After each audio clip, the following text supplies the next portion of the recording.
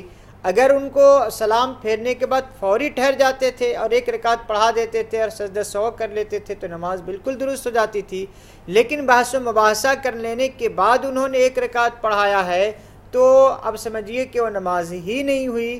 آپ اپنی نماز کو دہرا لیجئے، اور اگر ان لوگوں کو بتایا جا سکتا ہو تو آپ بتا دیجئے کہ ان کی نماز نہیں ہوئی، اثر نو اس دن کی نماز پڑھنی پڑے گی، یعنی قضا کرنی پڑے گی۔ آخری سوال مفتی صاحب محمد زبیر صاحب نے کوٹہ راجستھان سے کیا ہے کہ دکان میں بہرحال خیر و برکت کے لیے کیا بچوں کو بلا کر ان کے ذریعے قرآن پڑھایا جا سکتا ہے، پھر وہ مٹھائی وغیرہ بھی عام طور پر تقسیم کی جاتی ہے، تو کیا یہ عمل شرعاً درست ہے؟ بغیر کسی التزام کے آپ خود پڑھ لیجئے، اگر آپ کسی کو بلا کر پڑھانا چاہتے ہیں تو اس کی بھی گنجائش ہے۔ ناظرین پروگرام راہ ہدایت کا یہیں پر آج وقت ختم ہونا چاہتا ہے۔ ایک مرتبہ ہم تمام ناظرین کی اور ساتھ ہی ساتھ مفتی محمد شوکت ثنا قاسمی صاحب کے مشکور ہیں کہ آپ کے سوالات اور مفتی صاحب کے جوابات نے پروگرام کو رونق بخشی ہے۔ انشاءاللہ آئندہ بھی اسی طریقے سے ہم پروگرام راہ ہدایت لے کر حاضر ہوتے رہیں گے۔ آپ بھی پروگرام دیکھتے رہیے اور اس پروگرام سے جو سبق ہے وہ لینے کی کوشش کیجیے، اور پھر آخر میں ہم اللہ سے یہی دعا کرتے ہیں کہ اللہ تبارک تعالیٰ جو کچھ آج یہاں پر کہا گیا ہے، سنا گیا ہے، اس پر کہنے سننے سے زیادہ ہم سب کو عمل کرنے کی توفیق عطا فرمائے۔ مفتی صاحب کا بھی ایک مرتبہ پھر ہم شکریہ ادا کرتے ہیں، بہت شکریہ پروگرام میں حاضر ہونے کا اور ہمارے ناظرین کے سوالات کے جوابات دینے کا۔ پروگرام راہ ہدایت کو آپ کے میزبان محمد حسام الدین کو یہیں پر ختم کرنے کے لیے اجازت، دیکھتے رہیں منصف ٹی وی۔ خدا حافظ۔